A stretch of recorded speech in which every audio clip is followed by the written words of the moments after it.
नमस्कार दोस्तों, आज का जो क्वेश्चन है वो क्लास 10 के मैथ से है।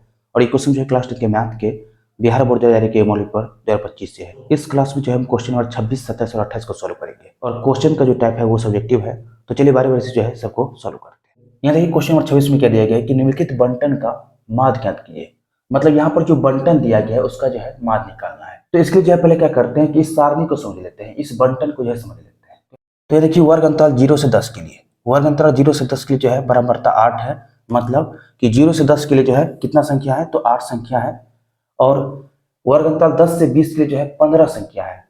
10 से 20 के लिए जो है 15 संख्या है। मतलब कि 11 जो है 2 बार हो सकता है, 12 जो है 3 बार हो सकता है। तो इस तरह से जो है 10 से 20 के लिए जो है 15 संख्या है। फिर इसी के साथ जो है 20 से 30 के लिए 12 संख्या है, और 30 से 40 के लिए 16 संख्या है, और 40 से 50 के लिए 9 संख्या है। और हम लोग को जो है इस बंटन का जो है माध्य निकालना है। तो इसके लिए जो है यहाँ लिखेंगे, देखिए प्रश्न से सबसे पहले लिखेंगे वर्ग अंतराल, वर्ग अंतराल। फिर इसके बाद लिखेंगे बारंबारता, जिसको जो है बोला जाता है एफ। फिर इसके बाद लिखेंगे मध्यमान या वर्ग चिन्ह, जिसको बोला जाता है एक्स। और लास्ट में लिखेंगे एफ गुने एक्स। वर्ग चिन्ह को ही जो है बोला जाता है मध्यमान। अब देखिए वर्ग अंतराल जो है क्या क्या है, तो 0 से 10 है,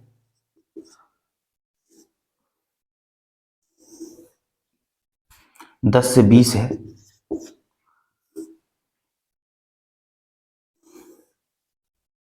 20 से 30 है,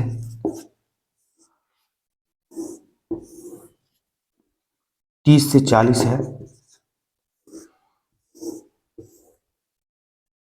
और 40 से 50 है।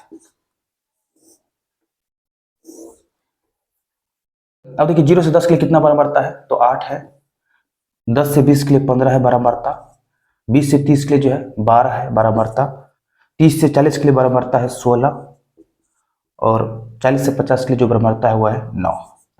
अब देखिए वर्ग चिन्ह या मध्यमान बराबर क्या होता है, तो वर्ग अंतराल के निम्न सीमा प्लस उच्च सीमा के योग के बट्टा 2 जो है क्या होता है, तो वर्ग चिन्ह या मध्यमान होता है। तो देखिए 0 प्लस 10 बटा 2 कितना होगा, तो 5। 10 प्लस 20 कितना होगा, तो 30 बटा 2 कितना होगा, तो 15। साथ ही 20 प्लस 30 कितना होता है, तो 50 बटा 2 कितना होगा, तो 25। फिर इसका जो है 30 प्लस 40 कितना होता है, तो 70 बटा 2 कितना होगा, तो 35। और इसके बाद जो है 40 प्लस 50 कितना होता है, तो 90, और 90 बटा 2 कितना होगा, तो 45। अब चलिए इसके बाद जो है एफ गुने एक्स निकालते हैं। तो यहाँ देखिए 0 से 10 के लिए जो है एक्स कितना होगा, तो 8 गुने 5 40। और देखिए 15 गुने 15 कितना होता है, तो 225। अब इसके बाद जो है 12 गुने 25 कितना होता है, तो 300। फिर इसके बाद जो है 16 गुना 35 कितना होता है, तो 560। और 45 गुना कितना होता है, तो 405। अब देखिए जब इस सबको जोड़ेंगे तो आएगा 1530। सिग्मा एफ एक्स बराबर, सभी बारंबारताओं को जोड़ेंगे तो आएगा सिग्मा एफ बराबर कितना, तो 60। 16 ना 25, 25 12 37, 37 15 52 8 60। अब चलिए इसके बाद जो है माध्य निकालते हैं। देखिए माध्य बराबर एक्स के ऊपर रेकरिंग माध्य बराबर होगा सिग्मा एफ एक्स बट्टा सिग्मा एफ। यहाँ देखिए सिग्मा एफ एक्स कितना है, तो 1530 बट्टा सिग्मा एफ कितना है, तो 60 है। 0 से 0 कट गया, और 153 में जब 6 से भाग देंगे तो यानी 3 दूनी 6, 3 पंचे 15, 3 एकम 3, तो 51 बट्टा 2 आया है, जो होगा 25.5।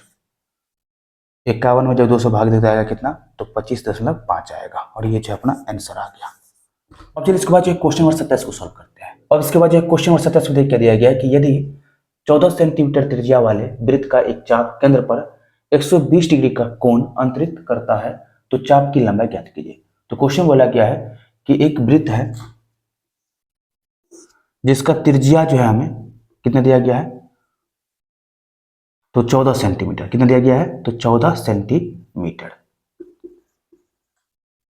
तो 14 सेंटीमीटर त्रिज्या वाले वृत्त का एक चाप केंद्र पर 120 डिग्री का कोण अंतरित करता है। अब देखिए इस वृत्त का जो एक चाप है वो जो है केंद्र पर जो है कितना डिग्री का कोण अंतरित करता है, तो 120 डिग्री का जो है कोण अंतरित करता है। और इसका नाम देते हैं हम ओ ए बी।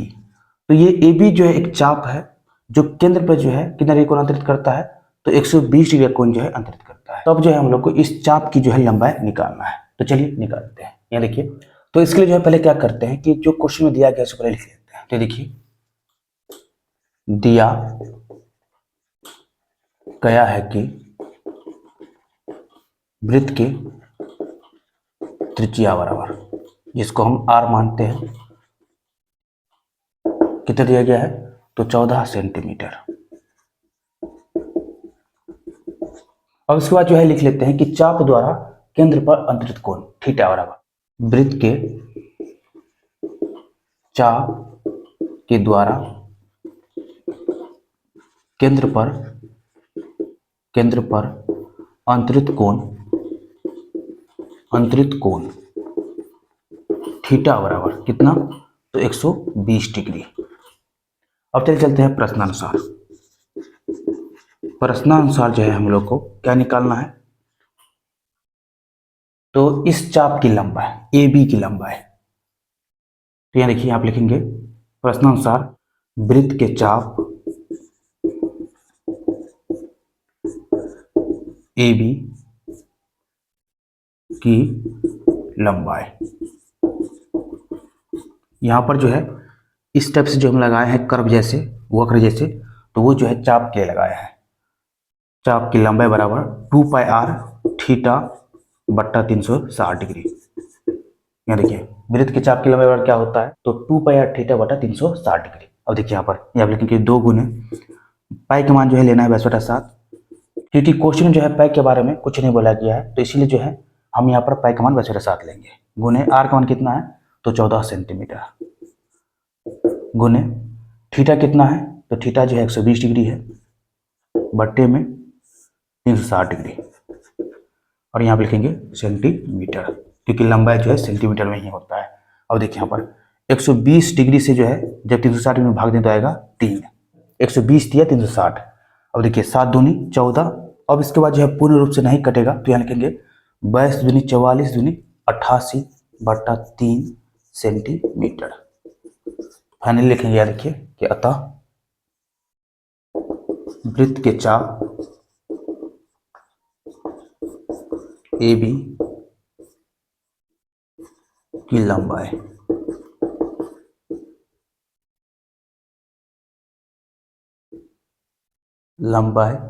बराबर कितना, तो 88 बट्टा 3 सेंटीमीटर है। और ये जो अपना आंसर आ गया।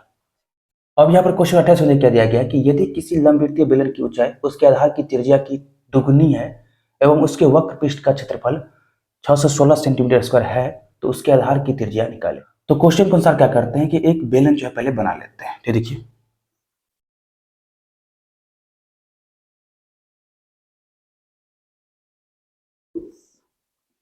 ये जो एक बेलन है। अब देखिए यदि किसी लंबवृत्तीय बेलन की ऊंचाई उसके आधार की त्रिज्या की दुगुनी है, ये जो है बेलन की ऊंचाई है h मान लेते हैं, और ये ऊंचाई जो है इस बेलन के आधार की त्रिज्या की जो है कितना है, तो दुगुनी है, मतलब कि h बराबर क्या है, तो 2r है। अब आगे देखिए एवं उसके वक्र पृष्ठ का क्षेत्रफल, इस बेलन के वक्र पृष्ठ का क्षेत्रफल हमें दिया गया है 616 सेंटीमीटर स्क्वायर। तो आधार की त्रिज्या निकाले, मतलब हमें जो है r निकालना है। तो इसके लिए पहले क्या करते हैं कि इस बेलन के आधार की त्रिज्या को जो है मान लेते हैं r, जो लिखे हैं उसको मानना पड़ेगा। तो लिखेंगे कि माना कि लंबवृत्तीय बेलन के आधार की त्रिज्या बराबर कितना, तो r सेंटीमीटर, तथा ऊंचाई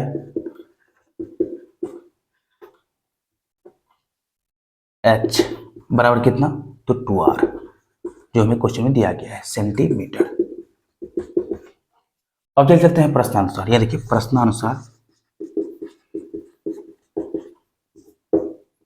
अब देखिए क्वेश्चन में जो है हम लोग को इस बेलन का वक्र पृष्ठ का क्षेत्रफल दिया गया है, तो इसको जो है लिख लेते हैं। ये देखिए प्रश्न अनुसार लंब वृत्तीय बेलन का वक्र पृष्ठ का क्षेत्रफल बराबर कितना है, तो 616 सेंटीमीटर स्क्वायर। अर्थात यहाँ देखिए, जैसे कि हम लोग जानते हैं कि बेलन का जो वक्र पृष्ठ का क्षेत्रफल होता है वो क्या होता है, तो 2πr/h होता है। 2πr × h बराबर कितना होगा, तो 616 सेंटीमीटर स्क्वायर। अब यहाँ देखिए, यहाँ पर लिखेंगे कि 2 गुने पाई का मान जो है लेंगे 22/7, क्योंकि पाई के बारे में जो है क्वेश्चन में कुछ नहीं बोला गया है, इसलिए जो है यहाँ पर हम पाई का मान लेंगे 22/7 गुने r जो हमें निकालना है, और h का मान हमें दिया गया कितना, तो 2r बराबर 616। अब यहाँ देखिए, यहाँ पर लिखेंगे r गुने r स्क्वायर गुने 2 गुने 22 गुने 2 कितना होगा, तो 88, और इस 7 को जो है इससे रख देते हैं तो क्या होगा, तो 616 गुने 7। अब देखिए यहाँ पर लिखेंगे r स्क्वायर बराबर 616 गुने 7/88। अब देखिए 88 से जो है जब 616 में भाग देंगे तो आएगा 7, क्योंकि 88 गुने 7 कितना होता है, तो 616। अब देखिए यहाँ पर लिखेंगे कि r स्क्वायर बराबर 7 गुने 7 49।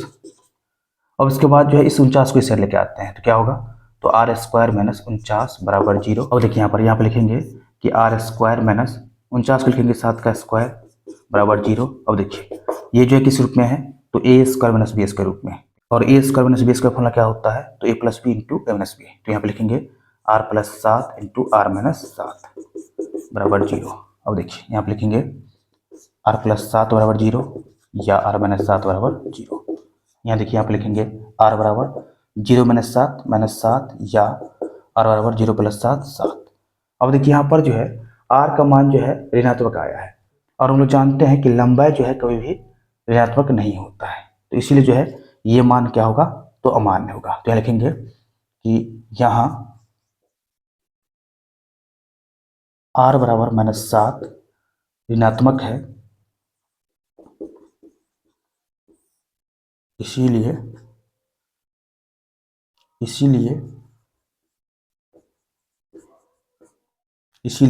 ये अमान्य होगा।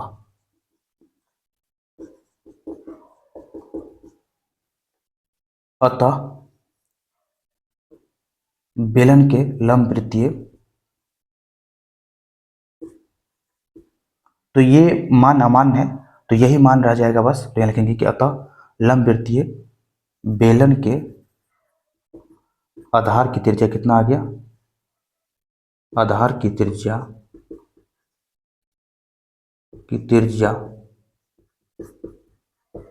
कितना है, तो त्रिज्या r बराबर 7 है, और ये जो है अपना आंसर है। तो हम उम्मीद करते हैं कि आप लोग को जो है इन तीनों क्वेश्चन सोल्यूशन बहुत ही बढ़िया समझ आया होगा।